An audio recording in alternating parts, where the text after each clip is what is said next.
atender nuestra invitación. Bueno, un par de cositas sobre Anabel Rodríguez Ríos y sobre Claudia Lepage.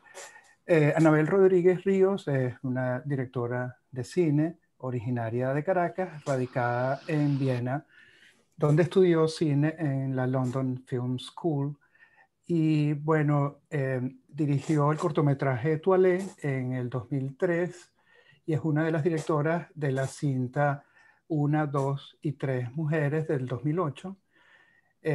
También es directora del corto El Barrilito, que sucede en el mismo lugar de esta película que vamos a discutir hoy, en el Congo Mirador, y que guarda relación con esta película. Es como, tengo la impresión, como la semilla de este largo, ¿no? Que es, si entiendo bien, su primer largo, ¿no? Que se llama Érase una vez en Venezuela. Es del 2002 y formó parte del Festival de Cine Sundance en el 2020 y bueno, ha sido una película desde entonces aclamada por la crítica y la academia y muy, muy discutida y valorada. Es un honor tenerla hoy acá, es un enorme placer poder conversar contigo, Anabel. Y tenemos también acá con nosotros a Claudia Lepage. Claudia Lepage es productora de cine y consultora de cine. Tiene una licenciatura en la Universidad Católica Andrés Bello de Caracas en comunicación social. Tiene también una maestría en narrativa y medios de la Urbino Carlo Bo University.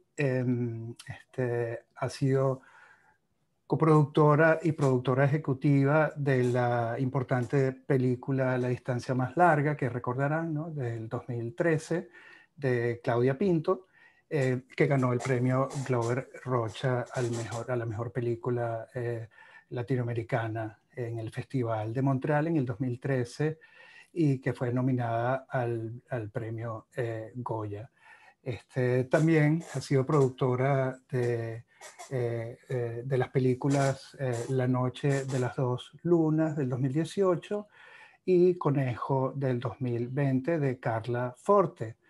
Es la productora ejecutiva de esta película de Érase una vez en Venezuela y bueno, también es fantástico poder tenerte aquí para conversar con nosotros. Entonces, bueno, vamos a comenzar con el tráiler de la película Érase una vez en Venezuela y luego hablará Verónica para hacer una sinopsis de la película y a partir de eso comenzaremos una conversación con la directora y con la productora de Érase una vez en Venezuela. Entonces, bueno, podemos rodar el tráiler, por favor.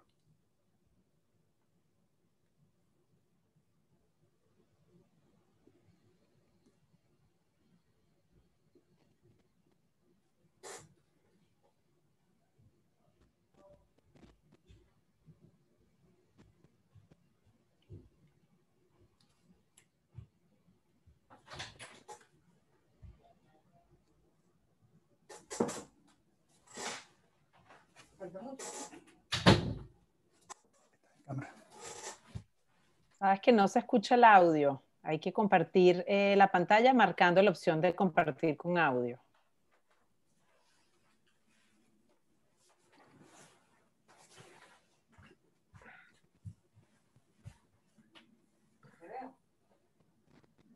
Sí, que no escuchamos.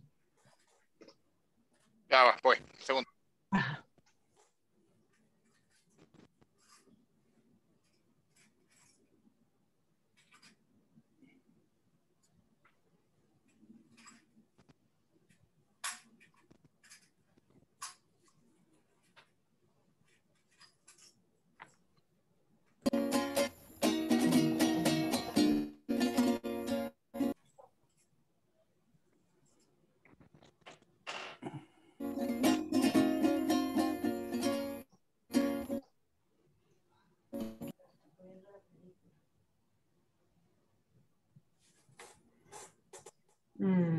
¿Será que trato de compartirlo yo mejor? Para probar otra, digamos, Sí, creo. otro lugar de enunciación. Sí, es otro lugar de negociación. Deme un segundito, lo busco rapidito. ¿Lo intenta compartir usted? Sí, dame un segundito que lo busco corriendo. Ya te lo paso.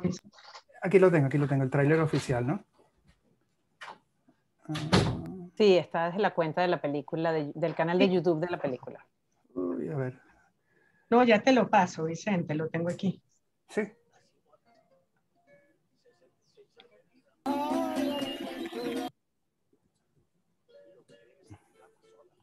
Te lo pasé.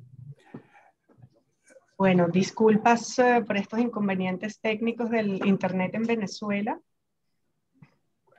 Ya va. ¿Dónde me lo pasaste, Verónica? A tu WhatsApp. Ah, no, por mi WhatsApp no lo puedo mandar para acá. Pero Ah, espérate, yo creo que ya lo conseguí. Y otra vez lo borré. Disculpen. Era así.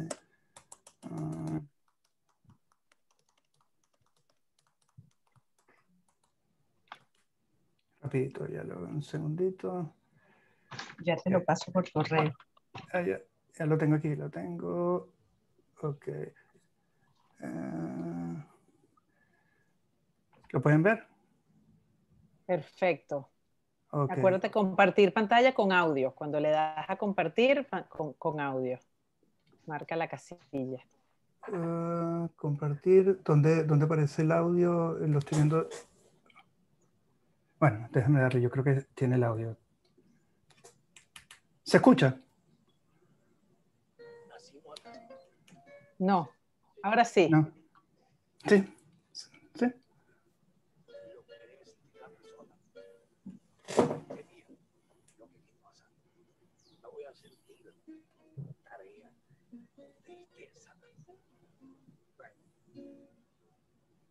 Ay, se oye muy mal. Y puedes subir el volumen, Vicente.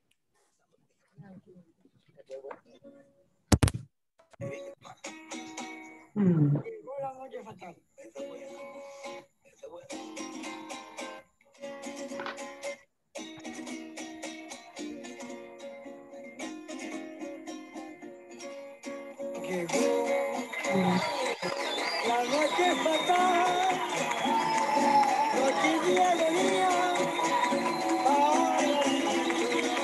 ¿Qué opina usted de este proceso de división política que tenemos entre, como decimos popularmente aquí, chavistas y adecos, producido por la señora Tamara Villamil? Yo le digo a la gente, al entrar a mi cuarto, primero tienen que tocar a Chávez.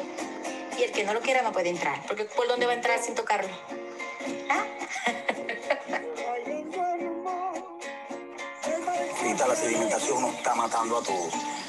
Ante todo por la plaga, por la rata, por muchos insectos que se van acercando hacia los palafitos. Pero la sedimentación sí nos está afectando muchísimo, porque la gente está emigrando, Congo está quedando solo. Y es algo que nos aterra.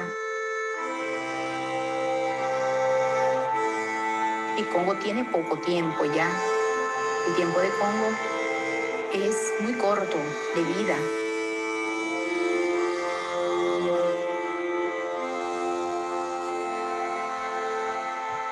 Porque el pueblo ya está perdido, en pocas palabras.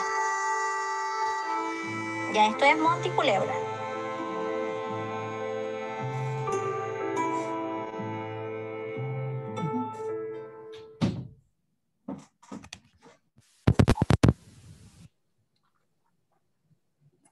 Verónica. Sí. Bueno, dimos apenas un abre bocas y por supuesto les invitamos a ver esta obra que es un relato fascinante y estremecedor del éxodo de la gente y la sedimentación de un pueblo en las aguas del sur del lago de Maracaibo llamado Congo Mirador, como lo ven. Y ciertamente como la apertura de la película uno sabe que uno va a quedar electrificado entre el drama de la gente que está viendo y que uno sabe que es real, pero que se combina además con una fotografía y con unas imágenes estéticamente estremecedoras también por su belleza, sobrecogedoras, y al mismo tiempo por esa mirada, Anabel, exquisita, que registra con tanta sensibilidad el día a día de la gente. Y por supuesto uno queda muy, muy conmovida por la humanidad de los personajes y en particular la mirada de los niños. Y uno por supuesto sabe muy rápidamente de que el documental es una metáfora del país, es una metáfora de un país que, como dice bella y trágicamente la maestra, está siendo tragado por la desidia y por el monte y por el monte y las culebras, ¿no?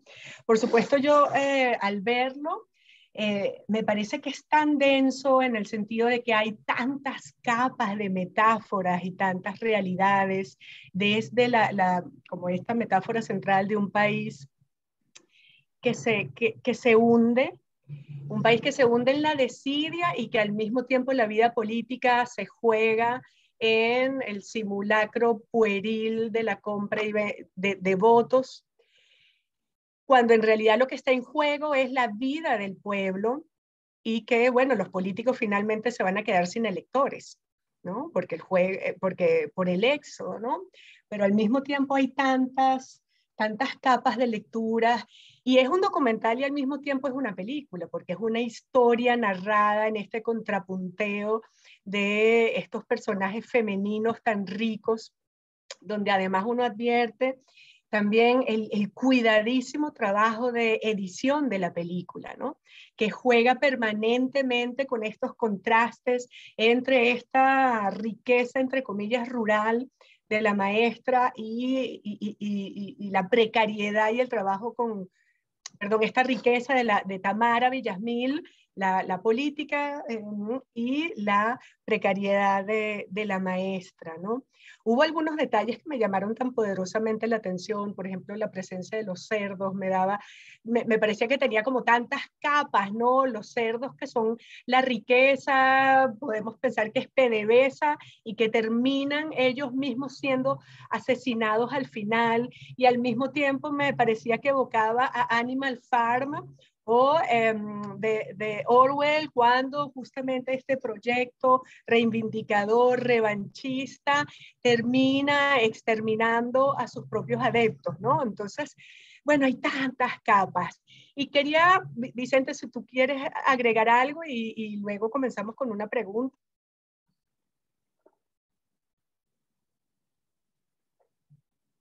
Te tienes que on mute. Perdón, qué pena. También como Verónica estoy muy, muy impresionado por esta película y la vi anoche por segunda vez y también me gustó mucho más. Es una película excelente. A mí me interesa, por supuesto, este lado de este discurso alegórico, metafórico, por supuesto, del país, que como dice Verónica tiene muchas capas y por ejemplo, esa imagen hacia el final de un barco que se llama Venezuela, que está encallado o está perdido en el bosque, ¿no? Que recuerda como esos barcos de García Márquez, ¿no?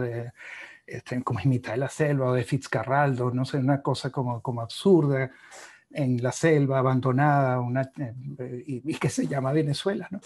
Y por supuesto la gente que se va del Congo, Mirador, bueno, también como, en ese caso, como metonímicamente, por supuesto que nos hace pensar en las personas que se van de Venezuela, ¿no? Entonces, este microcosmos que ustedes construyeron, que nos proponen, tan rico y tan complejo, tiene estas varias historias que van ocurriendo de forma paralela a través del tiempo, con este epicentro de las elecciones de la Asamblea Nacional del 2015 y bueno, estos dos personajes que son antagónicos, ¿no?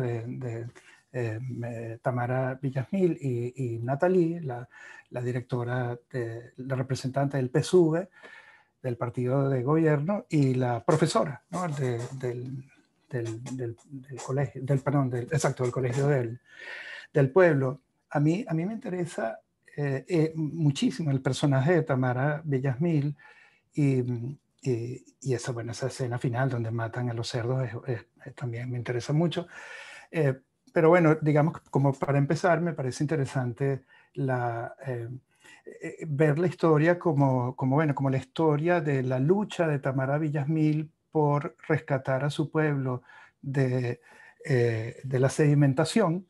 Y es una lucha en la que ella fracasa, ¿no? Que ella no logra salvar a su pueblo, y su pueblo se le está yendo entre las manos, y las casas de su pueblo se están yendo montadas sobre canoas, que es una imagen también poderosísima. Como caracoles, la gente se lleva sus casas consigo cuando se va. Y la maestra, por supuesto, también termina yéndose, y ella termina en este lugar en ruinas, esa casa que aparece al comienzo, que aparece en el tráiler azul, que dice Chávez, y que en ese momento, en ese comienzo, es una casa próspera, ¿no? Termina abandonada, arruinada, y bueno, la sedimentación se comió el pueblo, se comió las calles del pueblo, se comió el sustento del pueblo. Entonces, me interesa también que esa fuerza un poco inexplicable de la sedimentación, o sea, ¿por qué ocurre la sedimentación? ¿Es una fuerza natural? ¿Tiene que ver con la contaminación del lago? Va expulsando a las personas de este pueblo, y el Estado, digamos, Arias Cárdenas, simplemente ignora este problema y ofrece un motor de lancha. Y, mientras Tamara está hablando, él coge el teléfono y se pone a hablar de otra cosa. Y ese momento crítico de la película, que Tamara como que se da cuenta, ¿no? Como que tiene un giro dramático en el que se da cuenta que el Estado está de espaldas y su partido está de espaldas a su pueblo. Entonces, bueno, le paso la palabra a Verónica para que comencemos las preguntas y los comentarios. Verónica, te congelaste. Ustedes me escuchan, ¿no? Sí. Sí, sí, te escuchamos. Ok.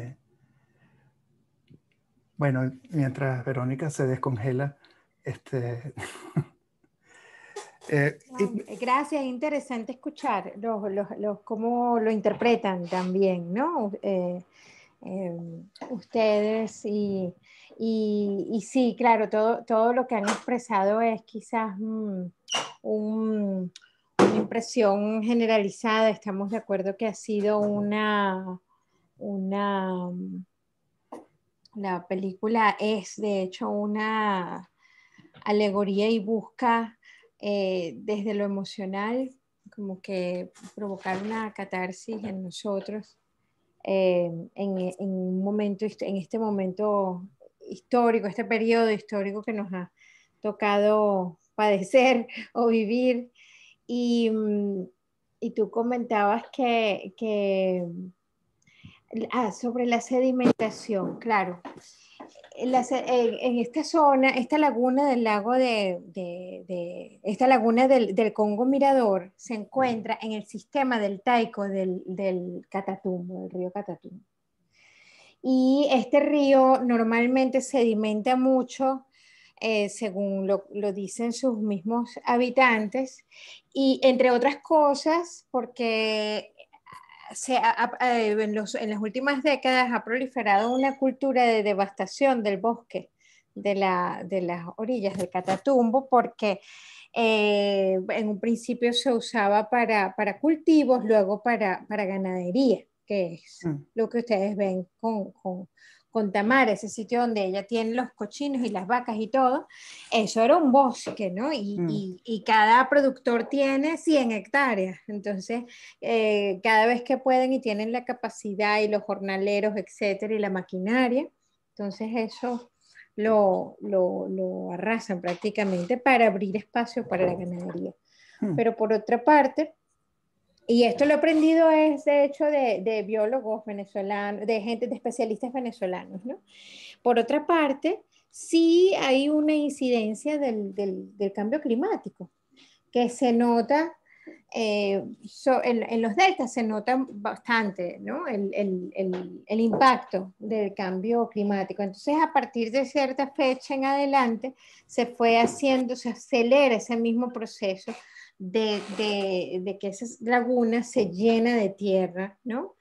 Sumado a que un pescador abrió un brazo para entrarle más rápido, y entonces eso que arrastra el Catatumbo y que se acelera con el cambio climático, pues acelera ese proceso en esa laguna en particular. Y por supuesto, esto sumado al hecho de que allí no hay cañerías, no hay, o sea, cambia la dinámica del pueblo, que es, o sea, su cultura es una cultura de pueblo de agua, que implica bueno, o sea, es una vida muy anfibia, si se quiere, y normalmente, bueno, no hay cañerías, pero hay una corriente. Y es increíble, de hecho, las personas de allí tienen yo digo que si tomamos el gen de los congueros, bueno, podemos hacer el superhombre, porque son gente realmente muy resistente, ¿no? Y con una inmunidad increíble y por supuesto con muchas enfermedades también.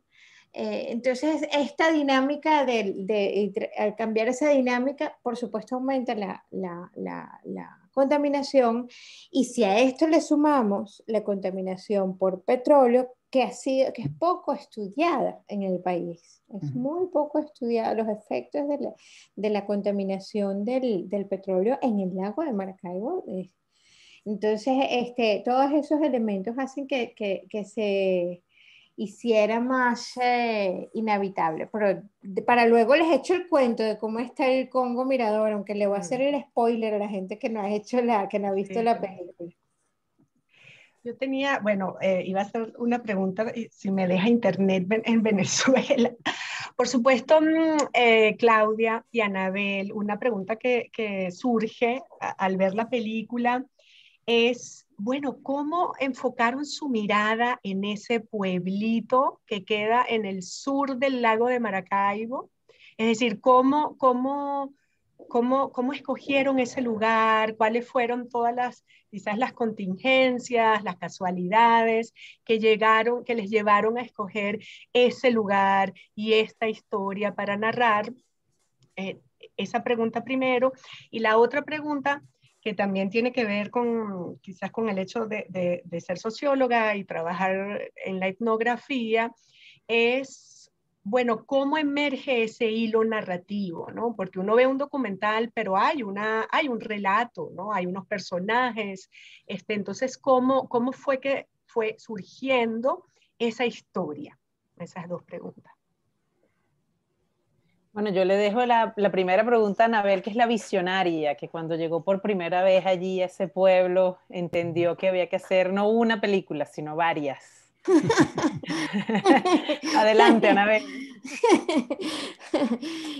Bueno, la verdad, Verónica, hace bastantes años fuimos el grupo de filmación en el contexto de un documental que era parte de una serie que se llamó Los Latinoamericanos, y se produjo desde Sao Paulo, y nosotros hacíamos el capítulo de los venezolanos. Y en eso de buscar las imágenes que marcan la idiosincrasia del venezolano y tal, hubo dos cosas que nos llevaron aquí. Una, y la más fundamental, y es la que ha llevado a muchos artistas al lago de Maracaibo, es tratar de entender esa dicotomía tan enorme que ha habido entre el hecho de ser extractores de petróleo como proyecto de país, y bueno, y la pobreza y el abandono, etcétera. Y de hecho, también cómo nos ha marcado como cultura ese hecho de ser,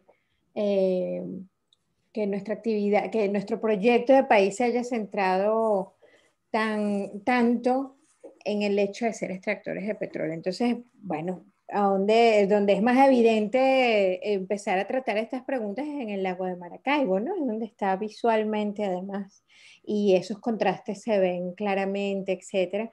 Y otra pregunta, otro tema que nos llevó allí era algo tan simple como querer retratar el relámpago del Catatumbo, que es cónchale, esa cosa misteriosa, ¿no? Que no se termina de explicar y que está allí como una presencia, yo creo que hasta el más escéptico lo toca de alguna manera y nos ha marcado, ¿no? Como en nuestro imaginario.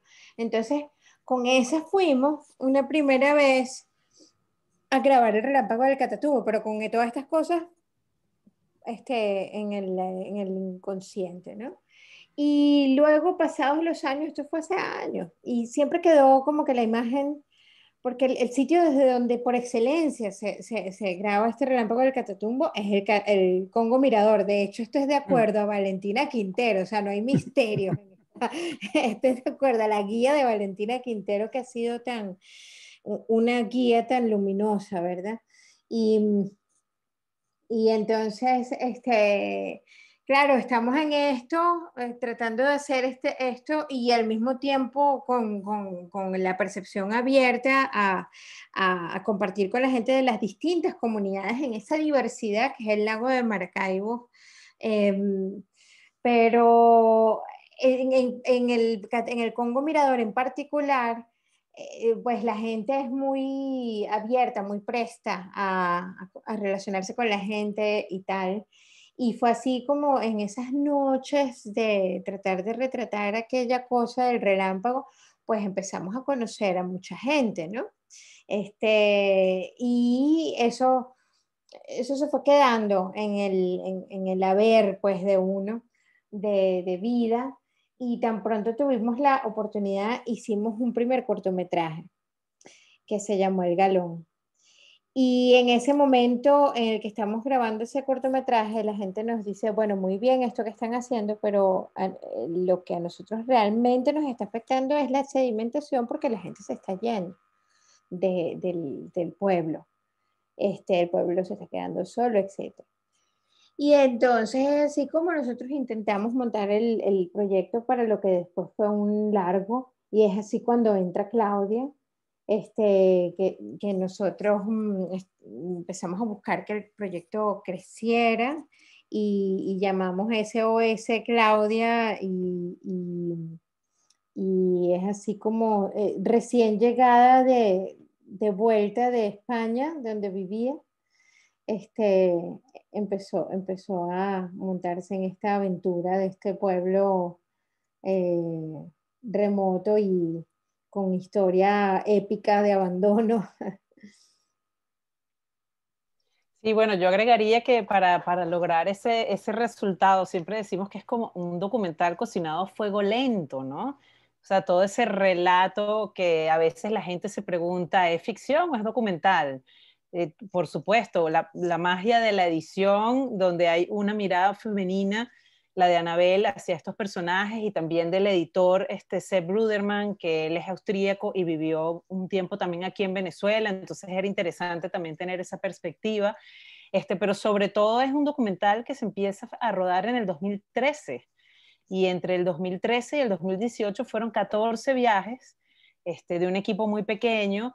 Bueno, yo estuve siempre desde Caracas coordinando, armando equipo y todo aquí, apoyando a Sepp Bruderman a buscar financiamiento, etcétera. Fue un recorrido muy largo de muchos años y bueno, siempre iba este pequeño equipo que acompañaba a Anabel, que eran como una especie de Jedis, ¿no? Que se iban como mimetizando con la comunidad y que bueno, lograron hasta cierto momento convertirse en invisibles, ¿no? Era algo que comentábamos con John Márquez, el director de fotografía, que era como estar allí y muchas veces ellos ir y ni siquiera sacar la cámara, ¿no? Sino que ir entrando poco a poco a esa comunidad y hasta que pues parecía que la cámara en algunos momentos era invisible, ¿no? Porque estos personajes se dejaban retratar y se mostraban, ¿no? Así como los vieron en la gran pantalla. Entonces, bueno, fueron muchos años de rodaje, de ir y bueno, el resultado final también de un año y un poco más de edición, ¿no? Porque fue, o sea, construir ese relato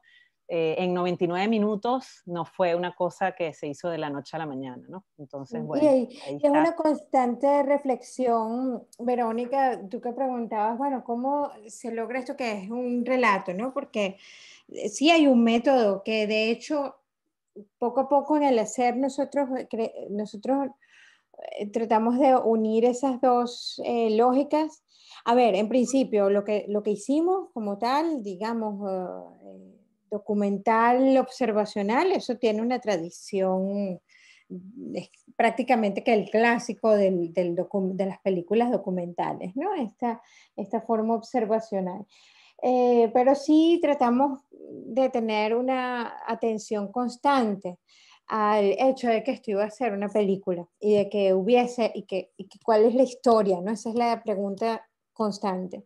Y para ello, claro, se va desarrollando como un método en conjunto trabajamos por ejemplo con Marianela Maldonado, que es cineasta, documentalista y de ficción y todo, pero su trabajo, digamos, central es de guionista y tiene 30 años trabajando con historias la artesanía de armar una historia, ¿no? Entonces, nos aproximamos a esa realidad y a las historias de las personas con un foco realmente, o sea, de todas las historias, de todo lo que estaba en el interés de la gente contar, hay puntos en los que uno se identifica, por ejemplo, con la maestra, y digamos, la historia general bueno, el pueblo se está perdiendo por la sedimentación, eso es como la excusa realmente, pero es entendiendo que esto es una metáfora realmente de qué estamos hablando, y ahí empiezan las preguntas, ¿no? Una reflexión constante. Y bueno, uno puede decir, bueno, la sedimentación son tantas cosas, es la corrupción, es el abandono, tantas cosas que están representadas en ese abstracto amenazante. Y cuando se ven las historias de cada una de las personas, por ejemplo, en el caso de la maestra, por supuesto que ella tiene todo un bagaje de vida, de experiencia, de cosas, y de ese mundo. Lo que resonaba en nosotros era el hecho de que ella la querían votar porque no era del partido del PSV. Y bueno, porque a tantas personas nos ha pasado lo mismo, o a nuestros familiares, o a nuestros amigos y tal, y entonces por allí nosotros nos fuimos y es donde pusimos el foco, y es la línea que íbamos siguiendo al momento de grabar, de entender, bueno, este evento hay que grabarlo, ¿no?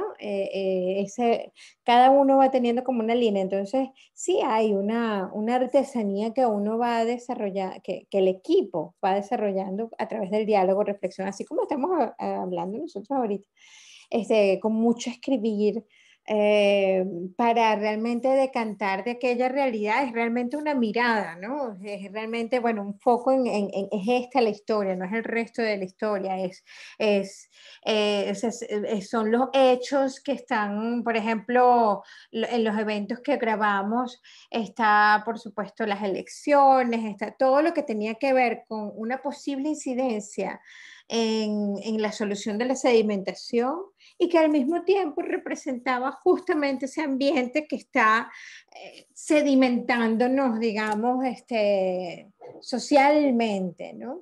Moralmente, bueno, tantos aspectos. Entonces fue así más o menos como nos fuimos guiando para hacer esto. Y a mí me interesa también mucho bueno, cómo esta película tiene este espejo en la historia literaria venezolana en la novela Casas Muertas, ¿no? de Miguel Otero. Y que claro, que en ese caso lo que produce la desaparición de Ortiz, creo que se llama el pueblo, Ortiz, sí. ¿no? Es el petróleo, ¿no? O sea, la gente se va a buscar trabajo en los lugares donde hay explotación petrolera y abandona el campo, pues, ¿no? Abandona la agricultura, la vida rural por la vida industrial asociada al petróleo. En este caso es tan interesante que otra vez aparece el petróleo como una especie después de tantos años, ¿no?, de causante en parte, ¿no?, de esta crisis, ¿no?, por lo que tú mencionabas, ¿no?, la contaminación del petróleo, que al lado de la deforestación que produce la ganadería, ¿no?, que hace que desaparezcan estos bosques, está un poco detrás de esto. Es decir, antes la gente se iba hacia el petróleo y ahora la gente está como huyendo del petróleo, ¿no? Está saliendo de los lugares donde hay petróleo. Estamos como del otro lado de una historia venezolana relacionada a la explotación del petróleo, que en algún momento empujó al país y ahora está haciendo todo lo contrario. Sí, no lo había pensado tan de ese punto de vista, pero ciertamente, fíjense, esas historias yo creo que es un arquetipo también, esa historia del pueblo, arquetipo latinoamericano, quiero decir, desde el de ese pueblo y esas memorias producto de un abandono, o como en Cien años de soledad dice, de esa soledad épica, que viene un poco a raíz, directa o indirectamente, de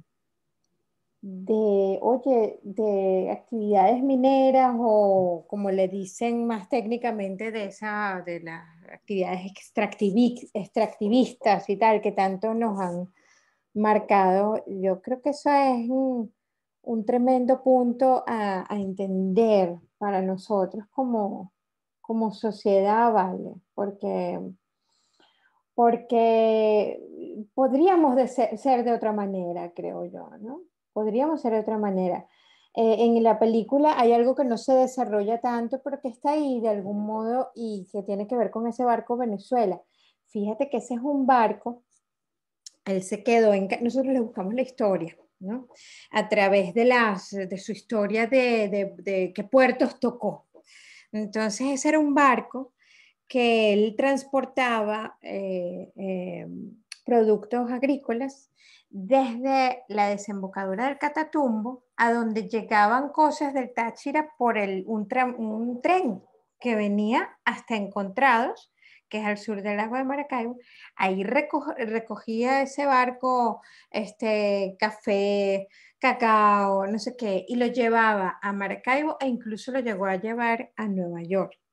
Y él se queda encallado allí porque él era un barco de una calada profunda, de hecho le hicieron una modificación, igualito él se quedó allí, pero por una razón misteriosa, como lo dice el señor Luis Guillermo Camarillo allí en la película, nadie se ocupó de ese barco, a nadie le interesó. Entonces, cuando tú empiezas a sacar cuentas, bueno, claro, ese barco se encalla cuando empieza aquí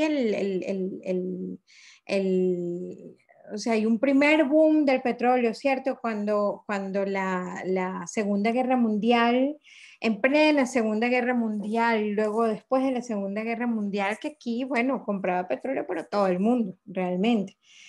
Bajo Gómez, por cierto, por mucho tiempo y los herederos de ese tiempo de Gómez. Entonces, bueno, ahí es como la muerte de esa Venezuela rural, ¿cierto? Pero era esa Venezuela, bueno, que te hacía un tren que yo no me puedo imaginar, una Venezuela que uno no se termina de imaginar y que la vivieron nuestros abuelos probablemente y bisabuelos. Y que con el petróleo realmente cambió nuestra mentalidad, nuestra capacidad de producción también, nuestra capacidad de respuesta, digamos, cambiaron. Bueno, es como, yo creo que da para mucho, para los sociólogos, por ejemplo, pero da como para mucho a reflexionar. Quería hacerles una pregunta personal, porque sé que ustedes dos son amigas. Entonces, bueno, ¿cómo ha sido esa historia de colaboración? ¿Cómo ha sido esa sincronicidad entre ustedes, Claudia, productora, Anabel, directora? Me imagino que se pelearon, se contentaron.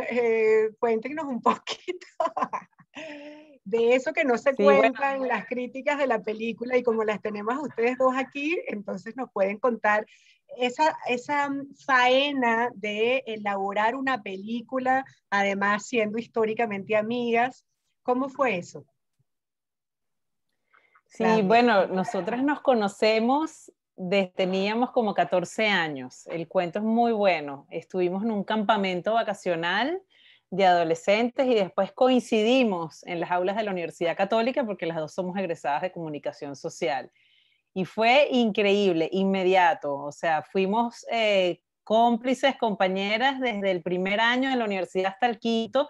Inventábamos una cantidad de cosas, nos íbamos al Festival Internacional de Teatro de Caracas y también hicimos un cortometraje documental, que era el primer corto que hizo Anabel en 16 milímetros, en Brisas de Patria, un cantante tipo Only Richard que se paraba en el bulevar de Sabana Grande, que se llamaba Jimmy Cofles. Y entonces estuvimos filmando esta maravillosa historia de este señor y yo ya era parte de, digamos, del equipo de trabajo de Anabel.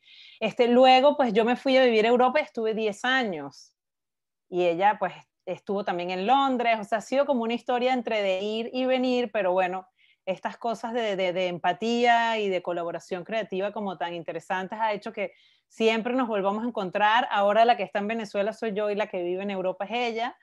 Entonces, bueno, nos vamos cambiando los papeles, a lo mejor ella viene y yo me voy, o sea, pero siempre estamos conspirando.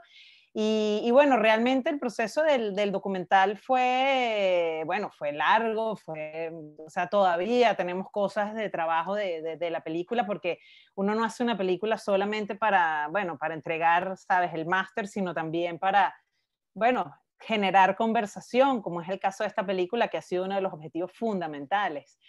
Entonces, bueno, yo creo que cuando uno ama esta vocación, hacer cine y además lo hace con personas así tan queridas como Anabel, pues uno está allí como al pie del cañón, ¿no?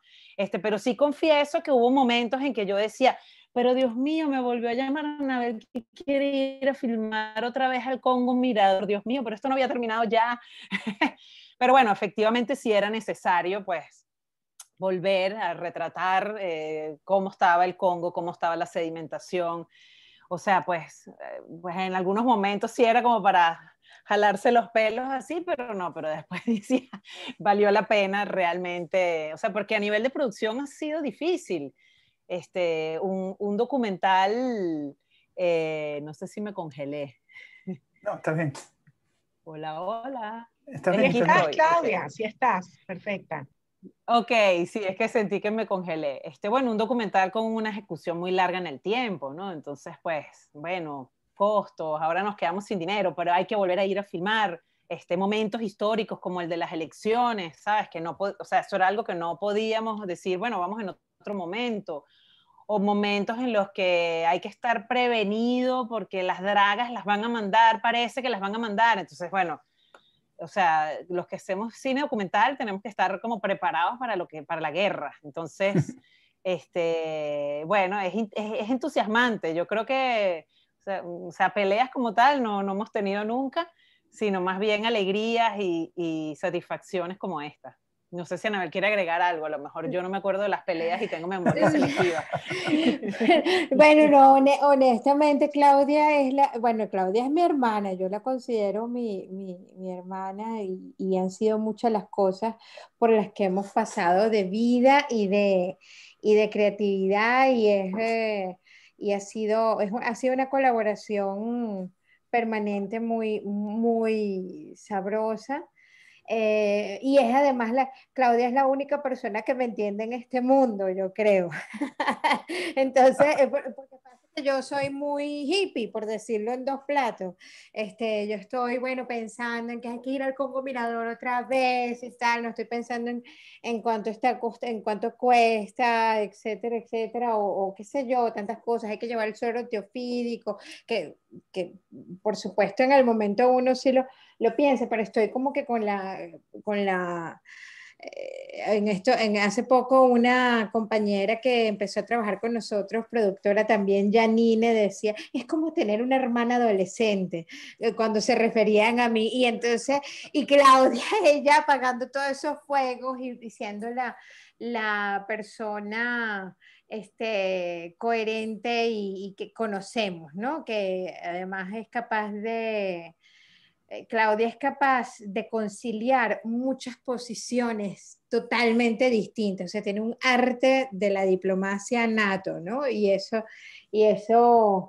además de un gusto por el cine, y esas dos, el gusto por el cine yo creo que es lo que más nos une, el amor por el cine, y esto sonará patético, pero es verdad, pero el amor por Venezuela, chica.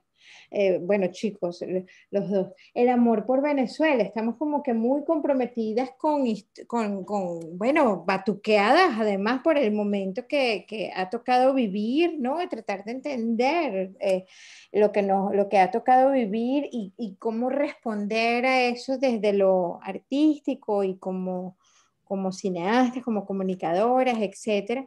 Esas dos cosas nos han unido mucho y yo creo que es la gasolina que nos lleva a continuar. Y bueno, Claudia, dentro del cine como tal, de la comunidad del cine, es una persona es un pilar, persona muy significativa para mantener un poco algo de integridad en una situación de mucha desintegración, ¿no? Como está pasando en los distintos sectores del país.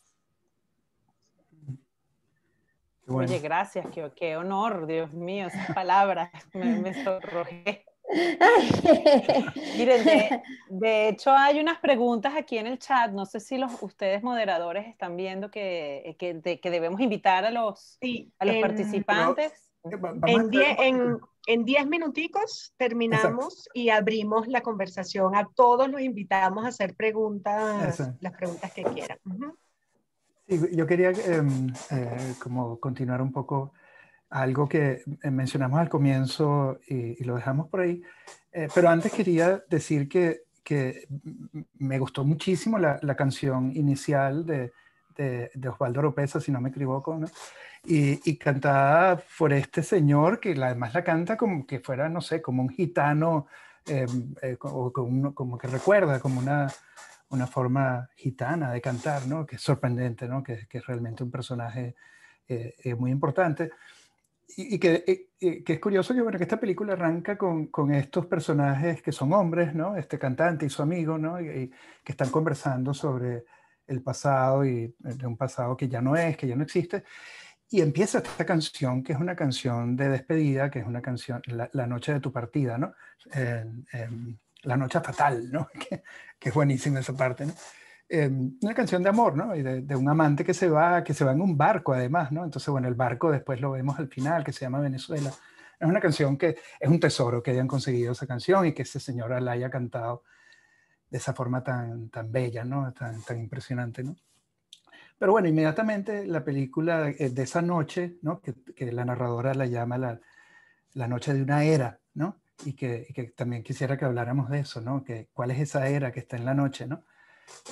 Es el chavismo, por ejemplo, ¿no? Hay una metáfora también del chavismo completo, ¿no? Pero antes de eso lo que me interesa, creo que lo que más me interesa de la película es lo que mencionaste al comienzo, Claudia,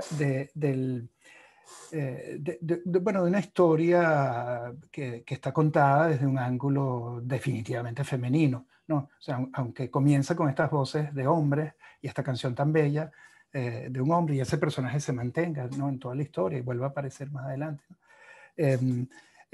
Las dos protagonistas son mujeres. En los personajes secundarios, la historia de la niña, ¿no? La niña que aparece en el concurso de la reina, que no se quiere casar, ¿no? Que también es muy interesante, ¿no? Que ella menciona que no se quiere casar. Estas mujeres que están discutiendo de que las niñas quedan embarazadas a los 14 años, ¿no? Ella es un personaje también que me interesa mucho. Y bueno, y ese final donde las voces se sobreponen, hay la voz de la narradora y la voz, me imagino que del mismo cantante, ¿no? No estoy seguro, pero imagino que sí, que leen estos versos tan lindos. O sea, lo que quiero decir es que, bueno, hay un ángulo que me interesa mucho. O sea, no es solamente una metáfora de Venezuela o del chavismo, sino creo que es explícitamente una metáfora femenina, ¿no? de Venezuela, ¿no?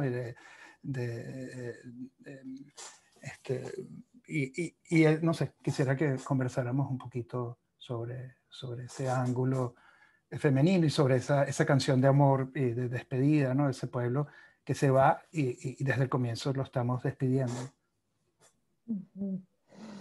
Sí, bueno, sobre lo femenino fue algo que en un principio no fue intencional, te comento. Fue más bien un proceso y una cosa fue llevando a la otra.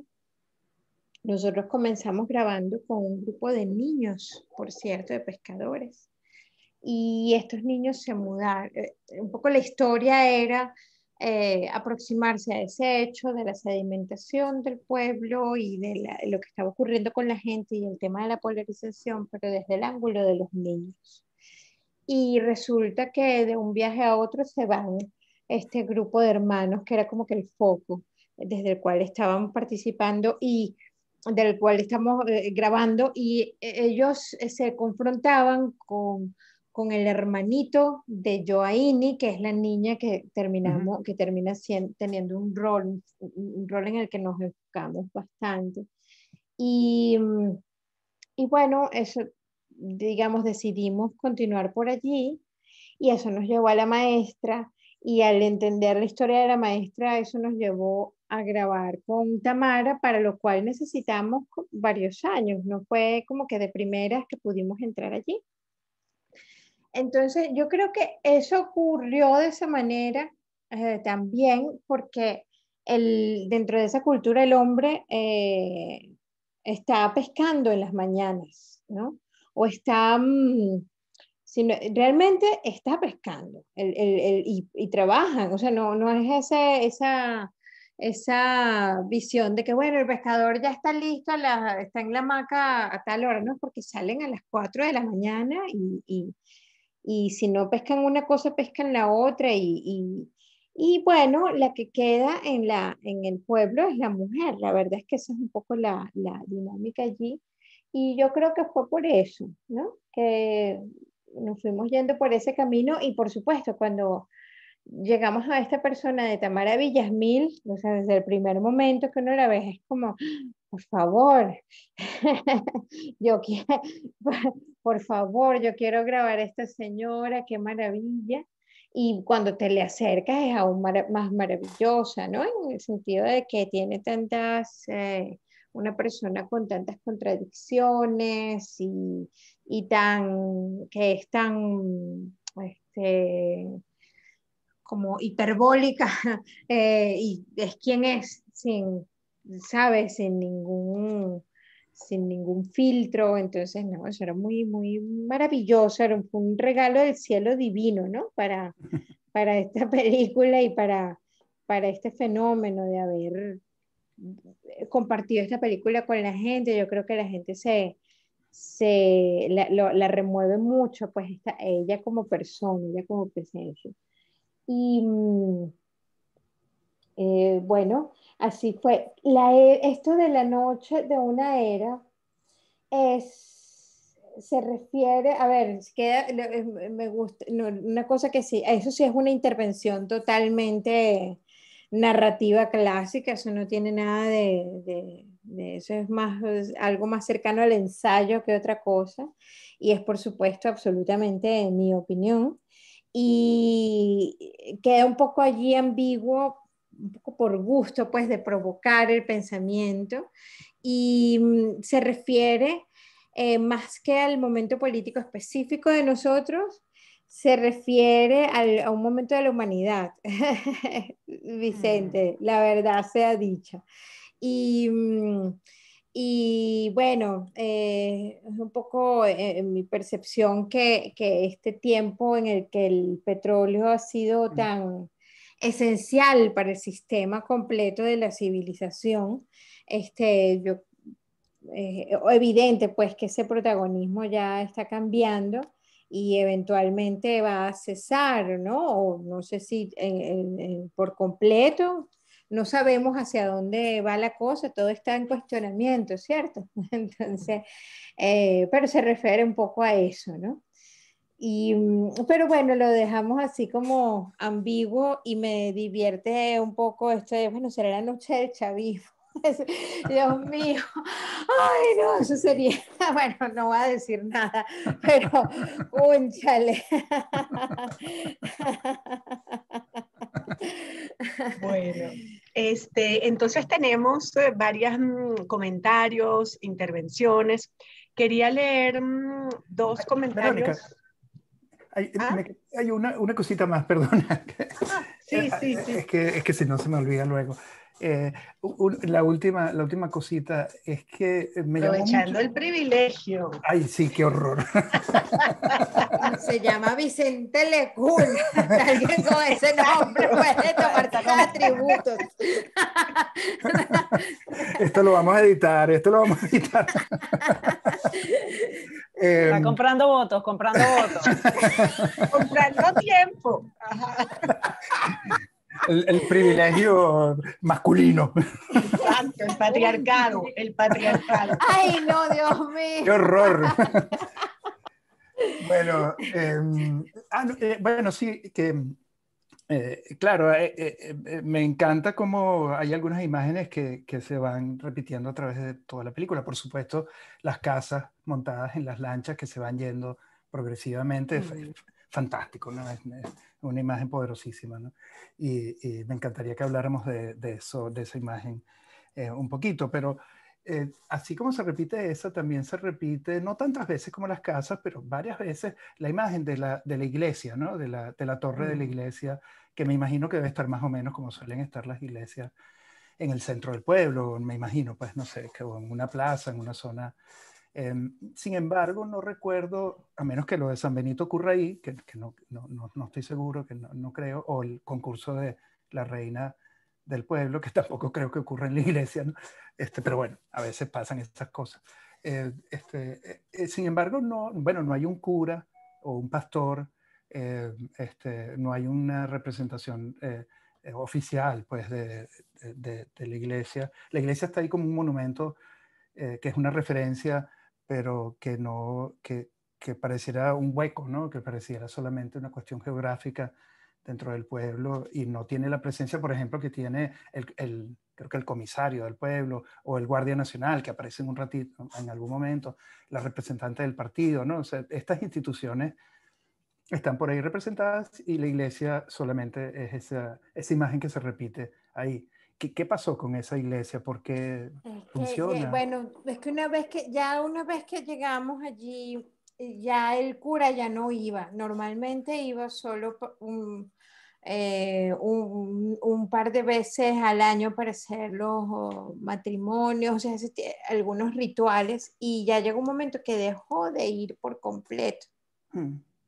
Y algo que no pudimos realmente registrar, pero que fue algo que marcó, a ver, la matrona, el pueblo tiene como matrona a la Virgen del Carmen, y se celebraba la fiesta de la Virgen del Carmen, sí, el cura, pero se celebraba, y llega un momento en que ya no se celebró más. Y por otro lado está la devoción al San Benito, que es algo transversal en el lago de Maracaibo e incluso en los Andes, en ciertos sitios, en ese corredor cultural que yo creo que tiene que ver con ese corredor rural que era el que venía el café que traían por el tranvía, etc. Bueno, eso es como un corredor cultural y San Benito es transversal a todo eso. Entonces, bueno, el cura ya no venía más, sabrás, a esa iglesia que se las hicieron nueva Antes había otra iglesia, estoy hablando de hace 10 años o más, había otra iglesia y se hizo una iglesia nueva, incluso con el proceso de sedimentación. Y porque, bueno, había esa añoranza y se hizo una plaza, una placita Bolívar al lado de la iglesia, etc. De hecho, todavía está, de hecho, muchas cosas del pueblo todavía están y todavía hay algunas familias. También ocurrió con el médico había una cierta presencia de un ¿verdad? médico, después el médico terminan siendo como que visitas muy puntuales en el dispensario y ya por último, bueno, se saquearon el dispensario y la iglesia también, ¿no? Son espacios que quedaron así. Ah, wow. Y Ujú. juro que de verdad, esta vez sí es la última vez. Claudia, ¿cuántas horas de grabación hicieron? Mira, esa pregunta siempre nos la hacen y yo al editor le he preguntado varias veces y él me dice que él prefiere no sacarle la cuenta. Pero no sé si fueron como 600 horas, es que es una brutalidad de cantidad de horas. Wow. Y bueno, esa pregunta siempre la hacen, pero no sabemos decirlo con exactitud porque hay una negación de parte de Seth Bruderman de revisar realmente cuántas horas fueron. Pero quizás sobre unas 600, ¿verdad, Ana? Como 600 más o menos. Bueno, claro, como de grabación fueron 5 años neto y el tema es que fueron varios formatos y para sacar esa cuenta, pero no, terrible. Habían, por decirte algo, habían 67 secuencias que eran utilizables y quizás un poco más de eso, quizás unas 15 más que estaban como a medio camino, que son como las unidades narrativas que íbamos usando, pero aparte de eso, no, ni idea, no, Dios mío, queremos olvidarnos de eso. Listo, ya, me renuncio a mi privilegio. Bien, bueno, les voy a leer unos comentarios en el chat y luego hay en la ventana de preguntas y respuestas, hay una pregunta para Claudia, una pregunta para Anabel y un comentario. Entonces, en el chat están Estefanía Vitale, buenas tardes, quería felicitarlas por el documental, un trabajo excepcional, saludos a todos. Astrid Pérez Bastidas, el trabajo de ambas no solo asegura el futuro de nuestro cine, además contribuye a dejar testimonio de lo que somos, de nuestras carencias, nuestras vulnerabilidades, pero también nuestras fortalezas. Gracias por una película memorable. Y Lady Yunek Vargas, felicidades por tan excelente documental. La canción me recordó tanto a mi abuelo. La Venezuela del siglo XXI, además representada desde tantas imágenes, historias, migración forzada. Magníficas creadoras. Gracias por esos comentarios. Hay 2 preguntas, entonces una para Claudia y otra para Anabel, y paso a leerlas, de Sonia Sofía Quintero Villalobos. Entonces, Sonia les dice, buenas tardes, quisiera hacer una pregunta a Claudia Lepage. ¿Cuáles son las perspectivas del cine en Venezuela hoy frente al agotamiento del modelo económico del país? Al mismo tiempo, ¿qué podría significar el modelo de cine hecho con fondos internacionales? Esto en relación a las condiciones de visualidad en el país de este cine. Y para Anabel, entre las tantas críticas y reseñas que se han escrito alrededor del documental, coinciden en señalar cómo Érase una vez en Venezuela es una oda a la tristeza. ¿Qué piensas sobre esa mirada y las subjetividades que implica? Y voy a terminar con el comentario de Gustavo Díaz. Hola, excelentes intervenciones las de todos, no es una pregunta, pero el personaje de la niña que siempre se mostraba indiferente da pie para pensar la condición humana en términos de biopolítica. Es decir, toda la situación abrumadora la ha despojado de su vida política e infantil, puesto que se limita a la supervivencia. Por ejemplo, cuando zarpa en la canoa y todos los trabajos y actitudes que parecían ser forzados. Ese fue mi personaje favorito. Hay otra Y pregunta. dejamos a Enrico que termine su pregunta. Ah, ¿Ok? claro. No ha terminado. Ajá.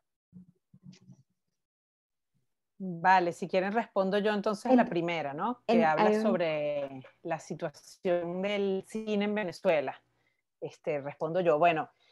Bueno, Sonia, básicamente sí, estamos atravesando un momento para el cine venezolano muy delicado, básicamente por dos cosas. Uno, por el desmoronamiento del ente rector de la cinematografía, el CENAC, que fue quien impulsó, digamos, como instituto autónomo, producción, promoción, incluso formación en cuanto al cine nacional se refiere, ¿no? Esto es importante, yo siempre lo digo. El CENAC es un instituto autónomo que además, gracias a la reforma de la Ley de Cine del 2005, maneja un fondo que viene del impuesto para fiscal de empresas privadas que contribuyen a la vida cinematográfica, distribuidoras, exhibidoras, casas productoras, y con el dinero de estos impuestos estaba financiando cine venezolano. Entonces es importante siempre aclararlo, porque no es un dinero que bajaba del Ejecutivo para hacer cine. El Ejecutivo tenía su otro esquema de financiar, que era a través de la Villa del Cine, y el CENAC, que actualmente está en un momento de crisis muy grave. De hecho, apoyó financieramente esta película. Esta película obtuvo la ayuda de producción en el año 2016, cuando ya venía cayendo en picada el Centro Nacional Autónomo de Cinematografía, ¿no? En estos momentos actuales, los fondos internacionales son fundamentales para poder hacer cine en el país, porque, digamos, las vías nacionales, estatales están prácticamente agotadas, y más para un tipo de cine como más para un tipo de cine, digamos, que hable sobre una realidad que quizás no es tan cómoda. Pues por supuesto que hay censura, o sea, hay autocensura también.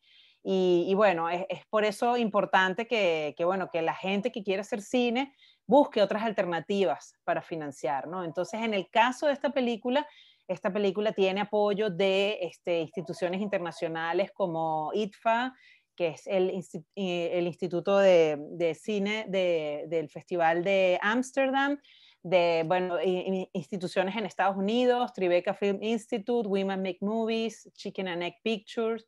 Es una coproducción además multilateral entre 4 países: Venezuela, Brasil, Austria y el Reino Unido. Y gracias a la coproducción con Brasil tuvimos apoyo del programa Ibermedia. En la actualidad Venezuela no es parte, oficialmente sí, pero no es parte del programa, porque el Estado no ha pagado la cuota de Venezuela desde el 2016, ¿no? Entonces, bueno, justamente la producción de este documental navegó por el momento de desmoronamiento y de crisis del financiamiento del cine nacional. O sea, cuando empezamos estábamos todavía como con buena salud, y mientras íbamos avanzando en el proceso de producción, fue cayendo, ¿no?, a pedazos este sistema clásico de financiamiento que existía. Entonces, bueno, sí, es sumamente importante que este modelo de cine, como dices tú, Sonia, hecho con fondos internacionales, es el que está ahora, digamos, haciéndose. También hay cine hecho con inversión privada, pero bueno, ahí la inversión privada puede ser de diferentes proveniencias, ¿no? Entonces, bueno, allí, pues bueno, hay que tener como más cuidado de quién financia qué, ¿no? Pero bueno, ahí ya es como desde el punto de vista de los productores realizadores, cómo se sientan moralmente con los recursos que reciben para hacer películas. Bueno, creo que respondí la pregunta. No sé si Anabel quiere agregar algo con respecto a este punto, que también tiene su visión por allí. Sí, no, bueno, hay dos cosas. Una, que yo creo que algo que nos compete a todos es que hay una pérdida del patrimonio cultural del país. O sea, al nosotros no tener una base para poder producir nuestras historias venezolanas y tener que buscarlas en otros ambientes internacionales, por supuesto, por un lado, la historia varía un poco para poder comunicarse con otros ambientes, ¿verdad? Y como, sí, comunicarse con otros entornos. Y porque no, la historia, digamos, de nosotros no necesariamente le tiene que interesar a otras personas, ¿no? En el mundo. Entonces, esa falta de protección para poder producir cultura dentro de nuestro entorno es grave. Por otro lado, y ahí es cuando viene lo de la pérdida de patrimonio. Para poder uno conservar la nacionalidad venezolana de la película hay que hacer un grandísimo esfuerzo, pero un esfuerzo tremendo, porque, al no tener capital dentro de tu país, que claro, lo puedes tener. De hecho, se acaba de producir, se está produciendo una serie cuyo presupuesto viene de la presidencia misma de la República, de la oficina de la presidencia de la República, así a dedo. Y yo lo digo sin pelos en la lengua, ¿no? Y bueno, eso es un tipo de cine que continúa, que es ese cine arbitrario y que complace a unos objetivos propagandísticos. Y una historia que es complaciente a una ideología. Y por otro lado, hay un cine que va a surgir, que es el cine que yo creo que es un cine como que hermano de los bodegones que hay en Caracas, que tú ves, bueno, hay unos bodegones en Caracas donde hay muchísima plata, y bueno, estos son como un cine de bodegón también, ¿no? Bueno, esas películas son venezolanas, pero ¿qué ocurre con la película que es crítica, con la película de cine de autor, con la película que es la que estaba protegida dentro de la ley de cine que existe y cuyos fondos vienen de un porcentaje de la taquilla del consumo de cine en el país? Hoy día ese consumo de cine, por supuesto, ha disminuido mucho porque la economía toda es, bueno, es lo que ya yo no sé ni cómo calificarla, bueno, dolarizada, etcétera. ¿Quién va al cine a $3 o cuánto cuesta, etcétera? Ese es un poco el tema, que no hay, o sea, ese fondo no tiene el mismo destino de la economía toda. Y bueno, ese cine de autor o cine crítico está muy absolutamente vulnerable. Y entonces la gente, ¿qué estamos haciendo los cineastas? Bueno, formando grupos, buscando la manera de continuar, buscando la manera de continuar contando nuestras historias, pero ya están saliendo varias películas de creadores venezolanos, españolas, mexicanas, etcétera, etcétera, ¿no? Y allí se va un poco que disolviendo, pero bueno, nos mantenemos aquí tercamente haciendo estas historias por puro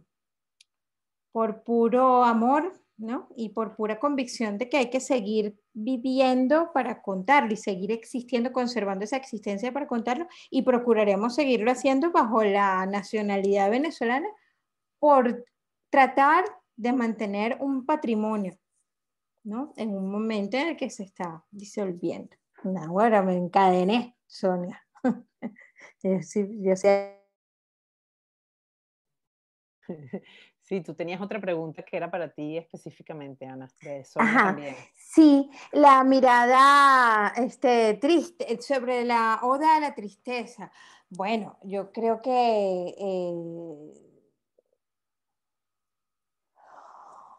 a ver, primero que la película se cuenta desde una herida, el dolor que produce esa herida, y sí hay una convicción, Sonia, de contarlo desde un sentido trágico que no prolifera mucho en nuestra narrativa, por cierto.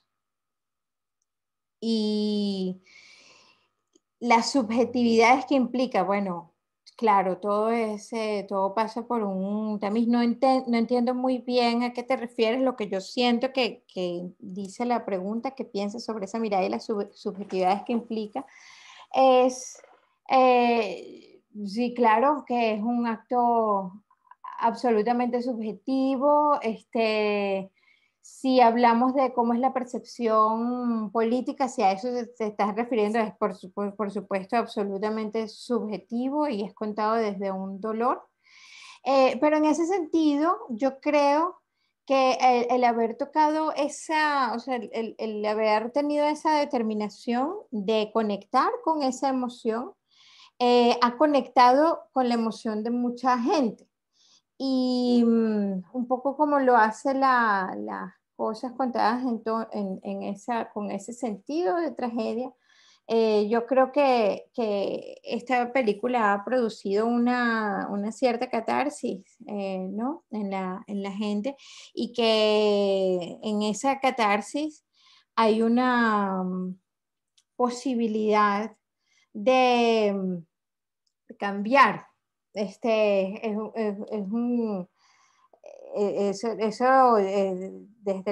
sea, desde los griegos eso ha sido un poco así, ¿no? Lo han visto un poco así y por eso yo lo estoy sacando a colación. No le tengo, no es una película que le tiene miedo a ese sentimiento, sino al contrario, porque entre otras cosas es una mínima parte de lo que hemos vivido colectivamente y quizás ha ayudado a los que hemos compartido la película, nos ha ayudado a de algún modo transformar eso en otra cosa, ha ayudado a procesar ese sentimiento que no ha sido, o sea, ha sido como un tsunami, ¿verdad? Que nos ha pasado por encima y ha habido poca oportunidad o espacio para procesar esas emociones. Bueno, eso.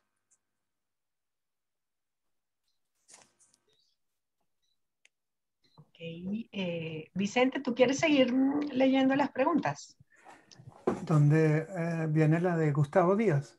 Enrico. Viene Enrico. Viene Enrico. Enrico y Gustavo luego, ok. y Gustavo, Enrico. y hay un comentario de Luis Duno Goldberg chévere. en el chat. Dale, yo leo las tres cosas.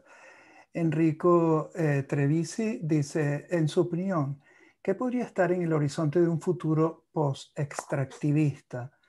¿Qué tipo de imaginarios podrían suplantar el imaginario industrial petrolero? ¿Y cuál podría ser el rol del cine y el arte en impulsar estos imaginarios?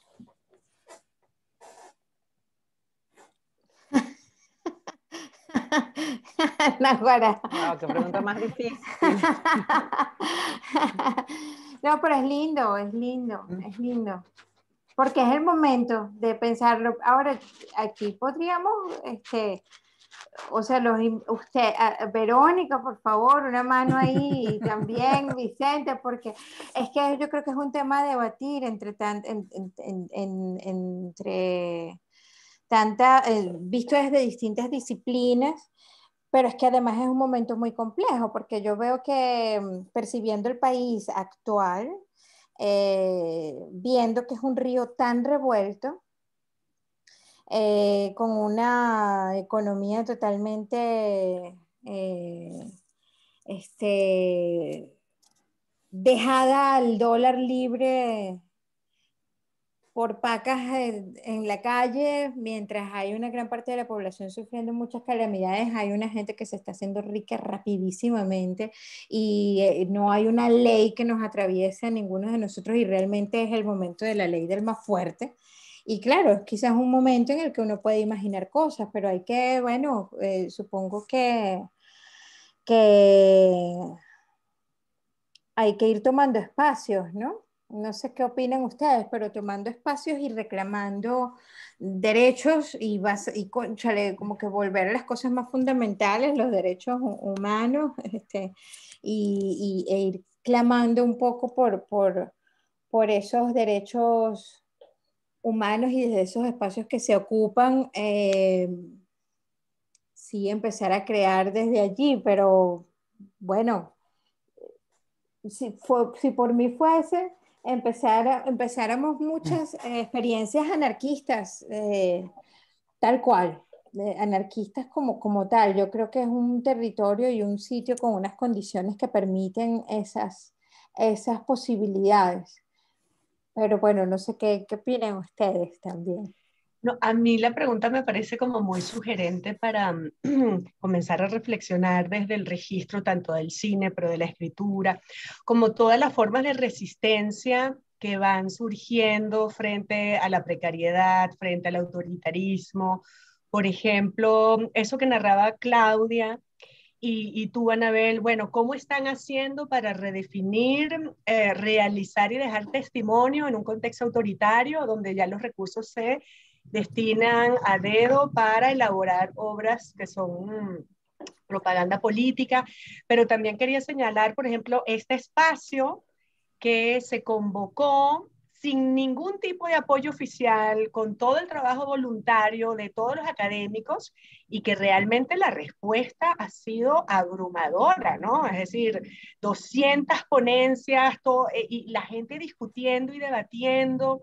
Entonces me parece que hay como un registro sobre la capacidad de agencia, de resistencia de la gente, que me parece que es algo, o cómo las universidades se mantienen a pesar de que están arrasadas, pero ahí la gente sigue yendo a su trabajo, como en el Parque del Este, la gente sigue yendo a hacer tai chi. Es decir, que hay como unos relatos ahí de las micro resistencias cotidianas que me parece que es como nuevos temas que van surgiendo que me parece como muy importante recoger, ¿no?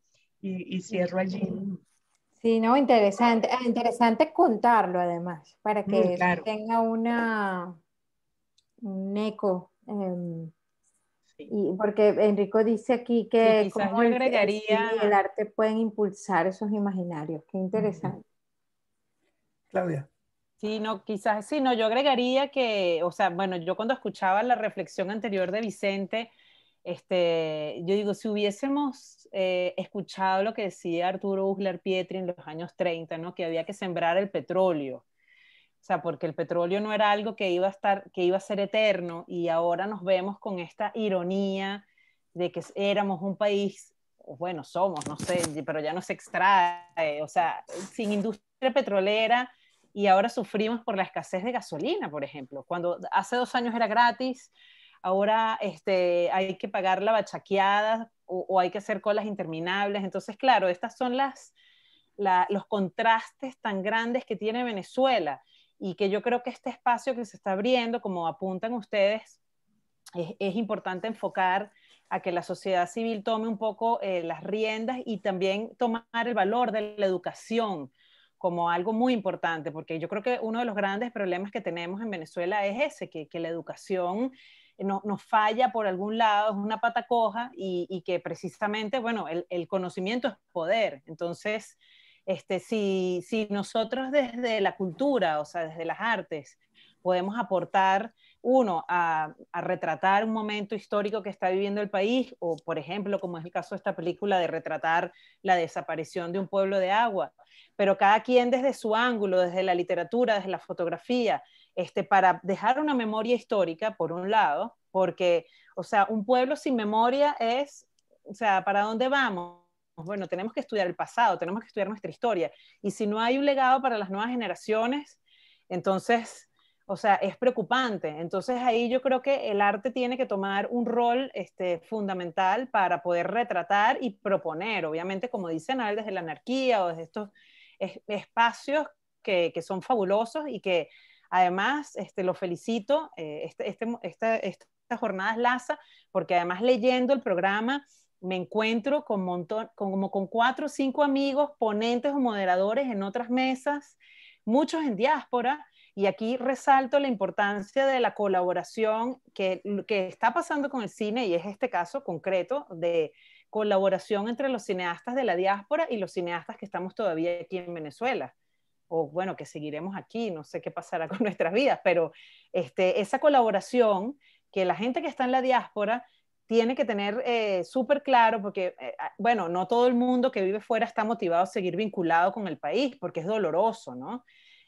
Yo creo que, y retomando un poco lo de si es una oda a la tristeza, yo creo que para el que está afuera o el que está adentro, al escuchar esa frase final de mañana cuando caiga el sol en tu frente, en otras playas debo hallarte, y bien por eso vais a olvidarme, que mi esperanza es volverte a ver. Ay, sí. Que mi esperanza es volverte a ver. O sea, yo escucho eso estando aquí en Venezuela y se me eriza la piel. O sea, me imagino que el que está fuera del país conecta emocionalmente con eso. Y bueno, yo creo que para concluir, yo creo que es un momento de que tomemos un poco las riendas de cómo va a ser ese imaginario post-extractivista, como dice Enrico. Bueno, yo creo que ese imaginario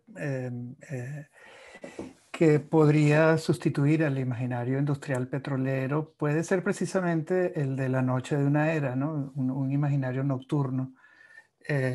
Dice Igor Barreto que la literatura venezolana, y que creo que también podemos decirlo del cine, ha predominado, digamos, una gesta solar, patriótica, iluminada, ¿no?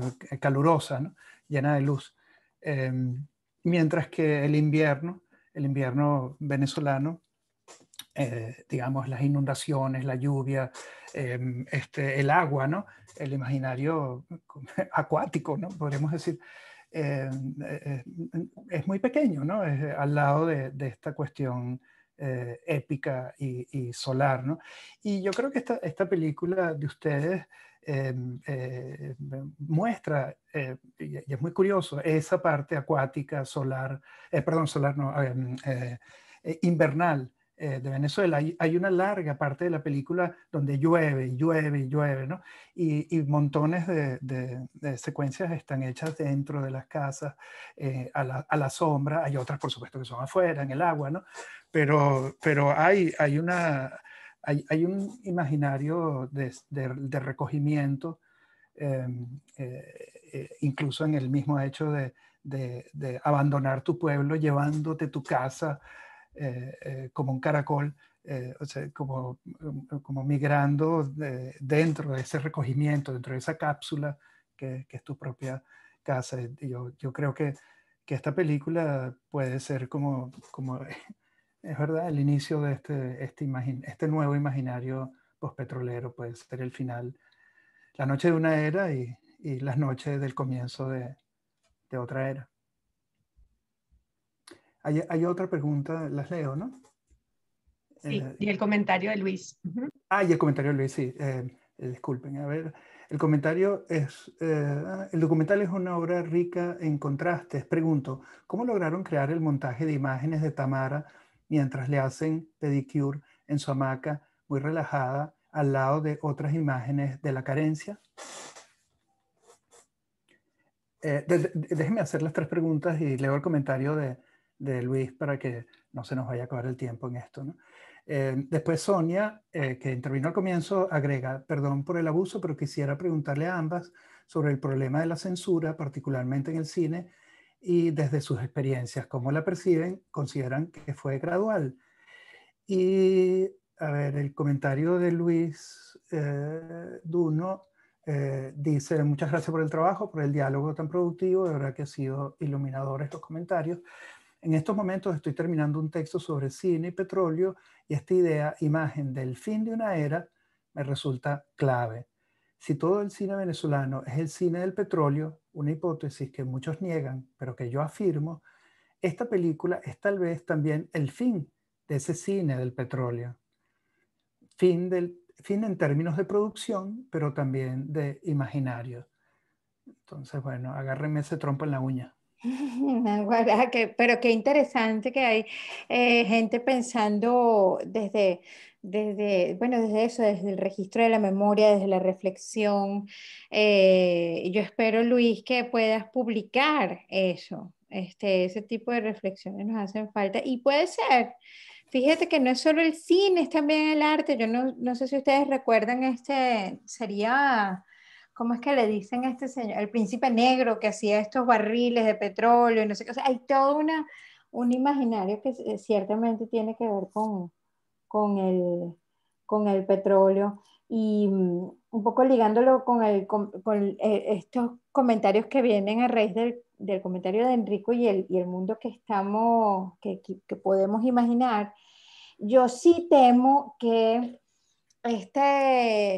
este mito de la riqueza, porque realmente fueron décadas de decir que éramos un país rico, pero al mismo tiempo con una pobreza de condiciones materiales grandes, o sea, una pobreza concreta muy, muy grande, y que yo siento que estamos o sea, con todo este cuento del arco minero que está atravesándonos a todos, ¿no? Como país, como sociedad, se funda, como que se continúa ese mismo mito de la riqueza y es como que, bueno, ya no va a ser petróleo, ahora van a ser estas otras cosas.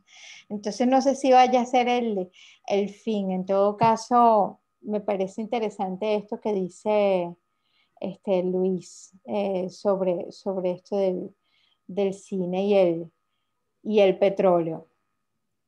Quizás es un tiempo para ver en retrospectiva, estudiando otras cinematografías, como por ejemplo la rumana, que lo hemos hecho un poquito para entender qué hacen los artistas en situaciones de periodos históricos donde se padece totalitarismos, etcétera, etcétera.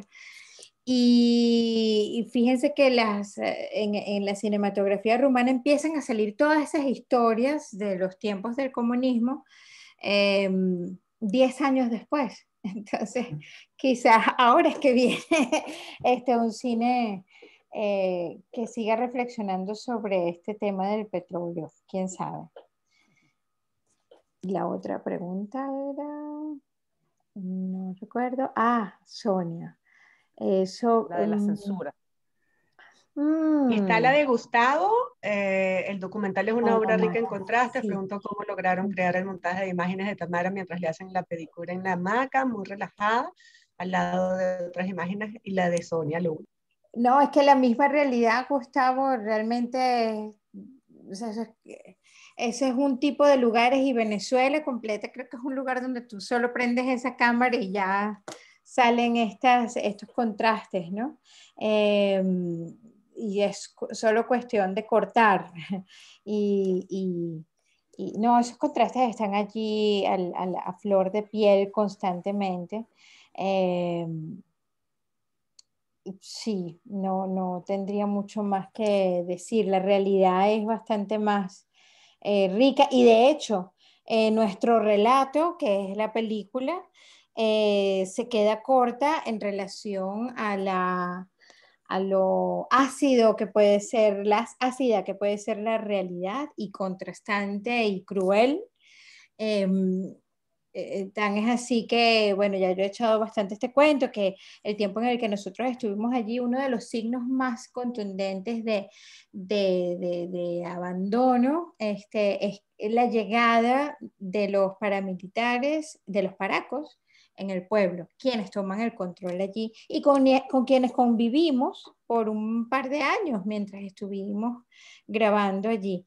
Y bueno, sí, qué más contraste que ese, ¿no? Y eso está a la orden del día allí y en Venezuela. Solo hay que estar atento, creo yo, a esos signos.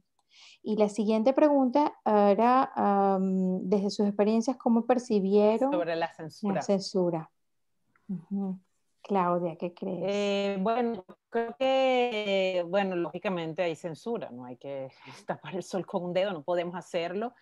Yo creo que también hay autocensura y una de las cosas que quizás puedo además contarlo en primera persona que hemos vivido es básicamente desarticular, ¿no? O intentar desarticular a la comunidad cinematográfica y además apoyar o financiar cierto tipo de obras, como ya la comentó Anabel, con una ideología política específica, ¿no? Pero sí ha habido casos muy notables de censura, por ejemplo, la película sobre el Inca Valero, este boxeador que además, súper chavista, que tenía tatuado a Hugo Chávez en el pecho, obra de Ignacio Castillo, tuvo grandes problemas, o sea, la estrenaron, pero le metieron unas medidas cautelares para sacarla de las salas de cine bajo el pretexto de la lobna y de que se metía con los menores que eran hijos del Inca Valero y no sé qué, pero básicamente habían ciertos lineamientos de, bueno, obstaculizar esta película porque contaba la vida de un boxeador que era muy cercano al régimen y que, bueno, había cometido pues una tragedia, ¿no? De asesinar a la mujer y después suicidarse en la cárcel. Entonces, bueno, básicamente no era una historia bonita que contar y esta película, después de haber estado en cartelera 2 semanas o algo así, no pudo volver a las salas de cine.